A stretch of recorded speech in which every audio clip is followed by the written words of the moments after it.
बिस्मिल्लाहिर्रहमानिर्रहीम। अस्सलामु अलैकुम dear students. Lecture number 10 electrostatics के साथ मैं आपका इंस्ट्रक्टर आतिफ नसीम आपकी खिदमत में हाजिर हूँ। आज के लेक्चर में हमने एक दूसरा लॉन्ग क्वेश्चन स्टार्ट करना है which is about electric field and electric field intensity. ये चैप्टर क्वेश्चन जो है आपके शॉर्ट क्वेश्चंस के पॉइंट ऑफ व्यू से भी इम्पॉर्टेंट है, लॉन्ग क्वेश्चंस के पॉइंट ऑफ व्यू से भी इम्पॉर्टेंट है और एमसीक्यूज़ के पॉइंट ऑफ व्यू से भी ये टॉपिक आपके लिए बहुत इम्पॉर्टेंट है। ठीक है, लेक्चर सीरीज़ में ये लेक्चर हमारा लेक्चर नंबर 10 है। लास्ट लेक्चर्स में हमने न्यूटन लॉज पे कूलम्स लॉ पे बात की थी और कूलम्स लॉ को तकरीबन हमने 5 to 6 लेक्चर्स में वाइंड अप किया था। तो आज का लेक्चर स्टार्ट करते हैं इलेक्ट्रिक फील्ड और इलेक्ट्रिक फील्ड इंटेंसिटी के बारे में। इस लॉन्ग क्वेश्चन में ये हमारा सीक्वेंस होगा जिसके मुताबिक हम ये लॉन्ग क्वेश्चन सॉल्व करेंगे। सबसे पहले हम इलेक्ट्रिक फील्ड डिफाइन करेंगे, फिर पहले हम फील्ड डिफाइन करेंगे कि what is the concept of field, फिर हम इलेक्ट्रिक फील्ड डिफाइन करेंगे। इलेक्ट्रिक फील्ड को हम फिज़िक्स में कैसे मेजर करते हैं, इलेक्ट्रिक फील्ड को हम फिज़िक्स में मेजर करते हैं with the help of a physical quantity that is called electric field intensity और उसको E से जाहिर किया जाता है and it is a vector quantity. तो फिर उस पर बात करेंगे। Then we have to formulate the formula of electric field intensity due to a point charge। ये टॉपिक जब हम पढ़ेंगे तो इसमें हम एक और चार्ज की बात करेंगे जिसको हम टेस्ट चार्ज कहते हैं। स्टूडेंट्स, टेस्ट चार्ज आपके साथ एक वेरी स्मॉल पॉजिटिव चार्ज होता है। तो बात करेंगे इस पर कि ये स्मॉल क्यों होता है और ये पॉजिटिव क्यों होता है। फिर हम इलेक्ट्रिक फील्ड इंटेंसिटी का फार्मूला मेंशन करेंगे इन वैक्यूम। फिर हम इलेक्ट्रिक फील्ड इंटेंसिटी का फार्मूला मेंशन करेंगे इन मीडियम, जिस तरह हमने कूलम फोर्स में भी किया था। फिर उसी तरह जो है इन दोनों इंटेंसिटीज़ के दरमियान हम रिलेशन डिस्कस करेंगे। फिर हम इलेक्ट्रिक फील्ड लाइंस डिस्कस करेंगे जो फेराडे का कंसेप्ट है। इलेक्ट्रिक फील्ड की प्रॉपर्टीज़ को आसानी से समझने के लिए उसने एक सपोज्ड और इमेजिनरी कंसेप्ट पेश किया जिसको हम इलेक्ट्रिक फील्ड लाइंस कहते हैं। उस इलेक्ट्रिक फील्ड लाइंस के हेल्प से हम फिर यूनिफॉर्म इलेक्ट्रिक फील्ड और वेरिएबल इलेक्ट्रिक फील्ड डिस्कस करेंगे और स्टूडेंट्स लास्ट में फिर हम इन फील्ड लाइंस की प्रॉपर्टीज़ जो हैं वो भी डिस्कस करेंगे। तो चलें फॉर्मली स्टार्ट लेते हैं इस लेक्चर नंबर 10 का और डिफाइन करते हैं कि व्हाट इज़ फील्ड।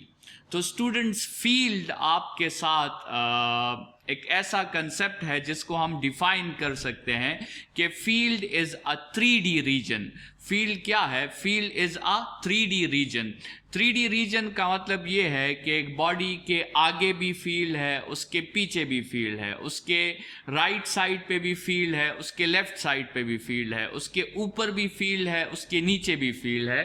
तो फील्ड असल में क्या है? एक 3D रीजन है। ठीक है, स्पेस है एक मुकम्मल, वॉल्यूम है एक मुकम्मल। तो field is a 3D region where a body can influence another body. जहां पर एक बॉडी किसी दूसरे बॉडी को इन्फ्लुएंस करे, उसको असरअंदाज करें, किसके जरिए? एक फील्ड फोर्स के जरिए, एक फील्ड फोर्स के जरिए। ठीक है, तो जहां पर एक बॉडी दूसरे बॉडी को इन्फ्लुएंस करे, उसके स्टेट को चेंज कर सके, किसके हेल्प से? एक फोर्स के हेल्प से, जिसे हम फील्ड फोर्स कहते हैं। तो स्टूडेंट्स, ये फील्ड फोर्स आपके साथ मुख्तलिफ हो सकते हैं। हर फील्ड का अपना फोर्स होता है। जैसे हमारे साथ फील्ड की 3 किस्में हैं, ग्रेविटेशनल फील्ड, मैग्नेटिक फील्ड और इलेक्ट्रिक फील्ड। तो ग्रेविटेशनल फील्ड में ग्रेविटेशनल फोर्स होगा, मैग्नेटिक फील्ड में मैग्नेटिक फोर्स होगा और इलेक्ट्रिक फील्ड में इलेक्ट्रोस्टैटिक फोर्स होगा, जिसको हम ऑलरेडी कूलम्स लॉ में डिस्कस कर चुके हैं। तो ये स्टूडेंट्स फील्ड्स के 3 टाइप्स हैं, ग्रेविटेशनल फील्ड, मैग्नेटिक फील्ड और electric field. Entry test point of view से ये बात याद रखें कि लेट्स सपोज हमारे साथ एक बॉडी है जिसका मास तो है लेकिन उसका चार्ज नहीं है और वो रेस्ट में है, एक रेस्ट न्यूट्रल बॉडी है। तो याद रखें कि रेस्ट न्यूट्रल बॉडी सिर्फ एक फील्ड बनाता है and that is gravitational field. एक रेस्ट न्यूट्रल बॉडी सिर्फ ग्रेविटेशनल फील्ड बनाता है और ये ड्यू टू ग्रेविटेशनल फील्ड वो किसकी वजह से बनाता है, वो मास की वजह से बनाता है। अच्छा स्टूडेंट्स, अगर एक बॉडी है और वो रेस्ट में है लेकिन रेस्ट के साथ साथ वो चार्ज्ड भी है, तो यहाँ पर इसका मतलब ये हुआ कि उसका मास भी है और उसमें चार्ज भी मौजूद है। तो स्टूडेंट्स इस केस में ये ग्रेविटेशनल फील्ड भी बनाएगा और साथ में ये ग्रेविटेशनल के साथ साथ इलेक्ट्रिक फील्ड भी बनाएगा। ठीक है, क्योंकि चार्ज की प्रॉपर्टी इलेक्ट्रिक फील्ड बनाना है और मास की प्रॉपर्टी ग्रेविटेशनल फील्ड बनाना है।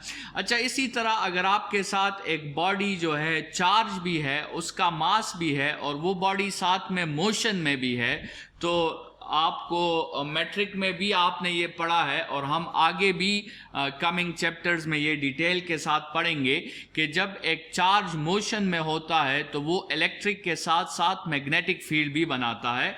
तो स्टूडेंट्स, मूविंग चार्ज बॉडी में सबसे पहले वो ग्रेविटेशनल फील्ड तो बनाएगा क्योंकि उसका मास है, वो इलेक्ट्रिक फील्ड भी बनाएगा क्योंकि वो चार्ज बॉडी है, और वो मैग्नेटिक फील्ड भी बनाएगा क्योंकि वो चार्ज बॉडी आपके साथ मोशन में है। तो यहाँ पर मूविंग चार्ज बॉडी जो है वो आपके साथ तीनों फील्ड्स जो हैं वो बनाएंगी, वो इलेक्ट्रिक, मैग्नेटिक और ग्रेविटेशनल तीनों फील्ड्स वहाँ पर मौजूद होंगे। तो स्टूडेंट्स, ये तो फील्ड का जनरल कंसेप्ट हो गया, लेकिन हमारा टॉपिक फील्ड नहीं है, हमारा टॉपिक इलेक्ट्रिक फील्ड है। तो इलेक्ट्रिक फील्ड को हम स्टूडेंट्स किस तरह डिफाइन कर सकते हैं, वही डिफिनीशन है लेकिन हमें कुछ वर्ड्स जो हैं वो चेंज करने होंगे। इलेक्ट्रिक फील्ड वो भी एक 3D रीजन है, लेकिन वो 3D रीजन किसी बॉडी के अराउंड नहीं है, बल्कि वो 3D रीजन स्टूडेंट्स एक चार्ज के अराउंड है। So it is a 3D region around a charge where a charge can influence another body, और वो अनदर बॉडी स्टूडेंट्स न्यूट्रल भी हो सकती है और वो अनदर बॉडी चार्ज्ड भी हो सकती है। So electric field is a 3D region where a charge can influence another charge और neutral body with a field force called electrostatic force. Students, ये वही इलेक्ट्रोस्टैटिक फोर्स है जिसकी बात हमने न्यूटन्स लॉ में, कूलम्स लॉ में की थी, जिसको हमने फॉर्मुलेट किया था कूलम्स लॉ में, और जिसका रिलेशन था F is equal to K Q1 Q2 by R square. तो जब दो चार्जेस आपस में ये फोर्स अप्लाई करें तो हम कहते हैं कि दिस इज इलेक्ट्रोस्टैटिक फोर्स। और what is electric field? Electric field is a 3D region where a charge can influence another charge with this force, with the force which is known as Coulomb force, or it is known as electrostatic force। ठीक है। अच्छा students, अभी बात ये आ जाती है कि किसी भी फील्ड को स्टडी करने के लिए हमारे साथ फिजिक्स में मेथड क्या है, फील्ड को स्टडी करने के लिए हमारे साथ फिजिक्स में तरीका क्या है। तो students, how can we study the field? तो ये यहाँ से आप जहन में रखें कि we can study the field by a physical quantity और by a property of matter और एनर्जी, जिसको हम फिजिकल क्वांटिटी कहते हैं। और इस फिजिकल क्वांटिटी का नाम है स्टूडेंट्स फील्ड इंटेंसिटी। ठीक है। आप हर फील्ड को किस तरह स्टडी करोगे? आप उसे स्टडी करोगे with the help of field intensity. तो जितने आपके साथ फील्ड्स हैं उतने आपके साथ फील्ड इंटेंसिटीज भी हैं।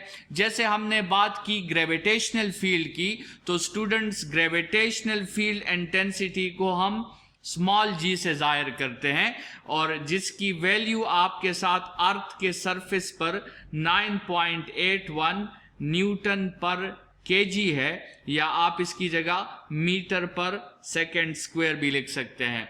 तो ये है ग्रेविटेशनल फील्ड इंटेंसिटी। इसी तरह स्टूडेंट्स आपके साथ मैग्नेटिक फील्ड है, तो मैग्नेटिक फील्ड को स्टडी करने के लिए हम मैग्नेटिक फील्ड इंटेंसिटी डिफाइन करते हैं, जिसको हम बी से जाहिर करते हैं, और इस बी का जो यूनिट है वो हम आगे पढ़ेंगे।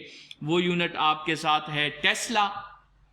लेकिन यहाँ पर चूंकि हम इलेक्ट्रिक फील्ड स्टडी करने वाले हैं, तो इलेक्ट्रिक फील्ड को स्टडी करने के लिए भी हमने एक फिजिकल क्वांटिटी डिफाइन की है, that is called electric field intensity, और वो ई से जाहिर होती है, और इसका यूनिट जो है वो है न्यूटन पर कूलम।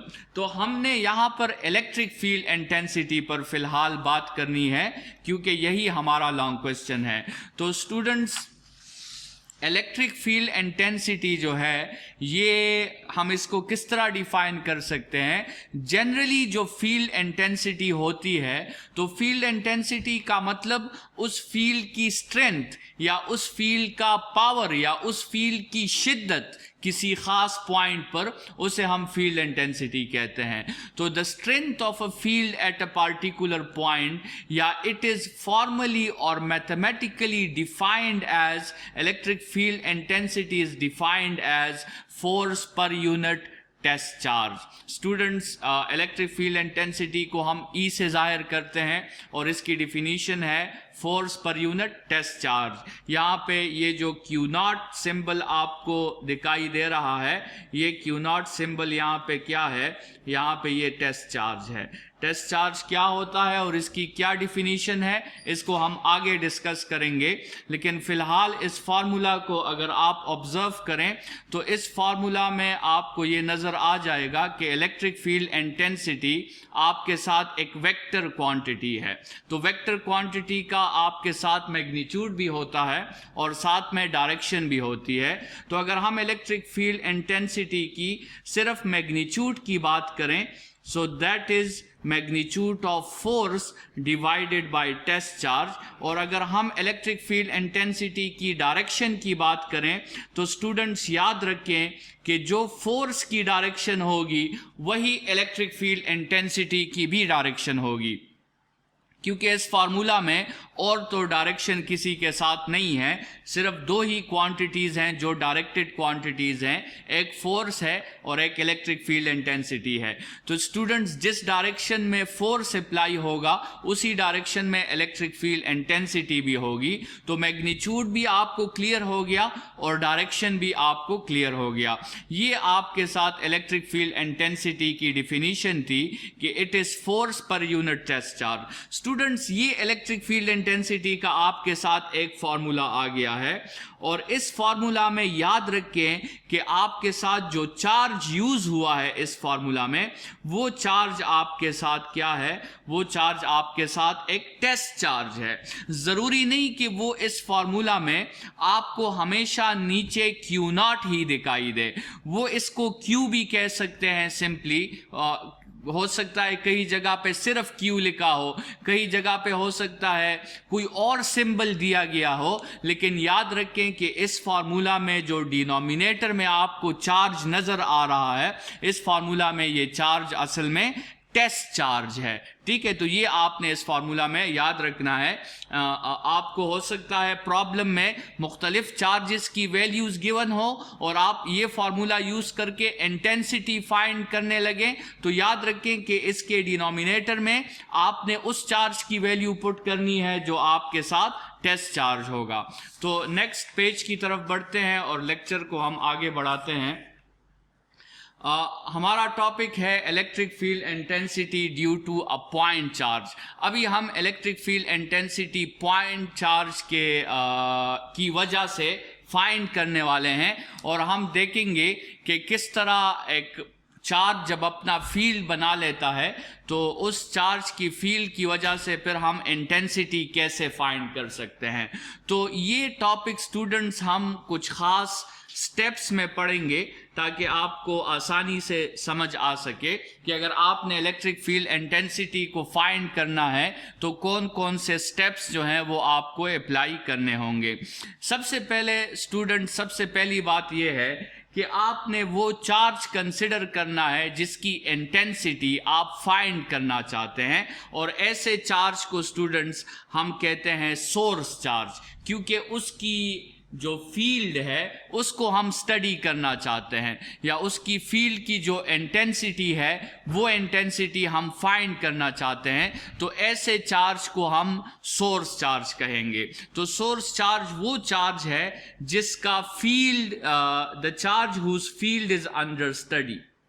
हम इसको इस तरह डिफाइन कर सकते हैं कि the charge whose field is under study, वो चार्ज जिसका फील्ड हम स्टडी कर रहे हों उस चार्ज को हम सोर्स चार्ज कहेंगे। तो यहाँ पर इस डायग्राम में स्टूडेंट्स आपको दिखाई जा रहा है कि हमने एक सोर्स चार्ज कंसिडर कर लिया है और उस सोर्स चार्ज ने क्या किया है, उस सोर्स चार्ज ने अपना फील्ड बना लिया है। ठीक है, पहले तो ये बात समझ लें स्टूडेंट्स कि चाहे इलेक्ट्रिक फील्ड हो या फिर ग्रेविटेशनल फील्ड हो, आपको पता है कि हमने न्यूटन लॉ में भी बात की थी कि ये दोनों फील्ड्स जो हैं ये इनवर्स स्क्वायर लॉ को फॉलो करते हैं, और इनवर्स स्क्वायर लॉ वाले फील्ड्स स्टूडेंट्स कभी भी ख़त्म नहीं हो सकते।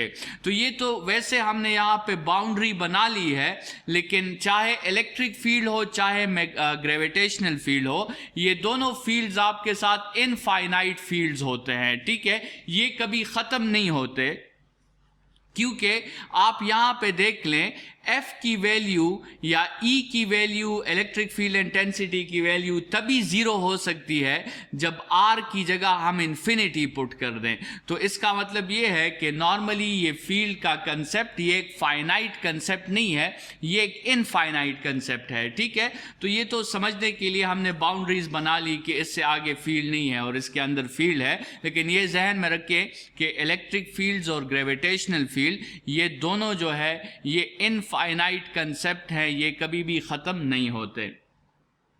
तो वापस अपनी बात की तरफ आ जाते हैं। ये हमने एक सोर्स चार्ज कंसिडर कर लिया है क्यों, और ये उसका फील्ड है जिसको हम इलेक्ट्रिक फील्ड कहते हैं। ये हमारा पहला पॉइंट था, हमने सोर्स चार्ज कंसिडर कर लिया और सोर्स चार्ज ने स्टूडेंट्स अपना फील्ड जो है वो बना लिया है। नेक्स्ट पॉइंट ये है कि हमने इस फील्ड के अंदर एक ऐसा पॉइंट अपने लिए जस्टिफाई करना है, एक ऐसा पॉइंट हमने सपोज करना है जिस पर हम इलेक्ट्रिक फील्ड इंटेंसिटी फाइंड करना चाहते हैं। तो लेट्स सपोज वो पॉइंट मैंने स्टूडेंट्स चूज कर लिया है, मैं पॉइंट ए पर इलेक्ट्रिक फील्ड इंटेंसिटी फाइंड करना चाहता हूं। तो मुझे क्या करना पड़ेगा, मुझे इस पॉइंट ए पर एक टेस्ट चार्ज लाना पड़ेगा, मुझे इस पॉइंट ए पर एक टेस्ट चार्ज लाना पड़ेगा। अभी टेस्ट चार्ज स्टूडेंट्स क्या है, टेस्ट चार्ज आपके साथ है a very small positive charge, या आप कह सकते हैं कि unit positive charge. Unit positive charge, unit का मतलब जिसकी वैल्यू 1 हो, जो बहुत स्मॉल हो। ठीक है, a very small positive charge या यूनिट पॉजिटिव चार्ज, उसको हम टेस्ट चार्ज कहते हैं। और अगर आप इसको थोड़ा सा लॉजिक से देख लें तो आपको ये बात क्लियर हो जाएगी कि सबसे स्मॉल और पॉजिटिव चार्ज का मतलब ये हुआ कि अच्छी बात ये होगी कि हम टेस्ट चार्ज को क्या कंसिडर करें, एक प्रोटॉन कंसिडर करें, क्योंकि प्रोटॉन सबसे स्मॉलेस्ट पॉजिटिव चार्ज है। तो लेट्स सपोज हमने क्या करना है, हमने पॉइंट ए पर एक टेस्ट चार्ज लाना है या पॉइंट ए पर हमने एक प्रोटॉन लाना है। ठीक है, अच्छा इस पे बात करेंगे स्टूडेंट्स कि ये टेस्ट चार्ज वेरी स्मॉल हम क्यों रखते हैं और पॉजिटिव हम क्यों रखते हैं, इस पे इंशाल्लाह आगे बात करेंगे। लेकिन जब आप इस पॉइंट पर स्टूडेंट्स एक टेस्ट चार्ज ले आओगे तो फिर आपने क्या करना है, आपने इन दोनों चार्जेस के दरमियान, जो कि एक सोर्स चार्ज है और दूसरा टेस्ट चार्ज है, इन दोनों चार्जेस के दरमियान आपने फोर्स फाइंड करना है। और वो फोर्स कूलम्स लॉ के मुताबिक K Q naught divided by R square है, और आर वो डिस्टेंस है जो इन चार्जेस के सेंटर्स के दरमियान फासला है, आर वो डिस्टेंस है। ठीक है, तो आपने इनके दरमियान क्या किया, आपने इनके दरमियान फोर्स की वैल्यू फाइंड कर ली। और जब आप फोर्स की वैल्यू फाइंड कर लेंगे तो फिर आपने इलेक्ट्रिक फील्ड इंटेंसिटी का फॉर्मूला यूज करना है, जो कि force per unit test charge है, और उसमें अगर आप वैल्यूज पुट कर दो K Q naught divided by R square divided by Q naught, तो ये Q नॉट कैंसिल हो जाएगा और आपके साथ फॉर्मूला रह जाएगा K Q by R square. तो ये आपके साथ इलेक्ट्रिक फील्ड इंटेंसिटी उस पॉइंट पर फाइंड हो जाएगी जो पॉइंट आपने कंसिडर किया था। तो हम यहाँ पर एक सबस्क्रिप्ट भी लगा लेते हैं A, क्योंकि ये इंटेंसिटी हमने पॉइंट ए पे जो है फाइंड की है। ठीक है, अगर आप दूसरे पॉइंट पे फाइंड करते हैं तो हो सकता है ये इलेक्ट्रिक फील्ड इंटेंसिटी आपके साथ डिफरेंट आ जाए। उसका रीज़न ये है कि ये जो फील्ड असल में बना है ये एक वेरिएबल फील्ड है, जिस पे हम आगे बात करेंगे, वेरिएबल फील्ड और कांस्टेंट फील्ड। तो यहाँ पर पॉइंट को स्पेसिफाई करना मस्ट है, क्योंकि डिफरेंट पॉइंट्स पर अगर आप यहाँ फाइंड कर लें या यहाँ फाइंड कर लें या यहाँ फाइंड कर लें तो उसकी वैल्यूज डिफरेंट आ सकती है। लेट सपोज इसको पॉइंट बी कह दें, इसको सी कह दें, इसको डी कह दें। तो अगर आपके साथ इंटेंसिटी एट ए और इंटेंसिटी एट बी और इंटेंसिटी एट सी और इंटेंसिटी एट डी आपके साथ ये सब इक्वल नहीं है, तो इसका मतलब ये है कि आप जो फील्ड स्टडी कर रहे हैं वो फील्ड असल में एक वेरिएबल फील्ड है। ठीक है, तो उस पर भी आगे बात करेंगे। लेकिन ये आपके साथ इलेक्ट्रिक फील्ड इंटेंसिटी का दूसरा फॉर्मूला आ गया है, और स्टूडेंट्स इस फॉर्मूला को यूज करते हुए ये जो Q आपने पुट करना है, तो याद रखें कि ये Q टेस्ट चार्ज नहीं है, ये Q आपके साथ सोर्स चार्ज है। तो हमने जो पिछले पेज पे एक फॉर्मूला पढ़ा था, अगर आपने उसको यूज करना है तो उसमें टेस्ट चार्ज की वैल्यू पुट करनी है, और अगर ये फॉर्मूला चूज करना है तो फिर आपने सोर्स चार्ज की वैल्यू पुट करनी है। ठीक है, ये आपने याद रखना है। इस पे आपको प्रॉब्लम्स में और एमसीक्यूज में कंफ्यूज किया जा सकता है, तो ये पॉइंट आपने स्टूडेंट्स याद रखना है। इस लेक्चर में स्टूडेंट्स अगर आप ओवरव्यू को देखें तो हमने जो है वो फील्ड के कंसेप्ट को स्टडी कर लिया है, इलेक्ट्रिक फील्ड को स्टडी कर लिया है, इलेक्ट्रिक फील्ड इंटेंसिटी को स्टडी कर लिया है, और electric field intensity due to a point charge, इसके हमने कुछ स्टेप्स लिख दिए हैं जिससे आपको आसानी से समझ आ सकती है। नेक्स्ट लेक्चर में हम टेस्ट चार्ज और इस पे बात करेंगे कि ये स्मॉल Q होता है और ये पॉजिटिव Q होता है, और आगे भी लेक्चर को फिर कंटिन्यू करेंगे। इस लेक्चर के लिए इतना ही। अपना बहुत ख्याल रखिएगा। Thank you students.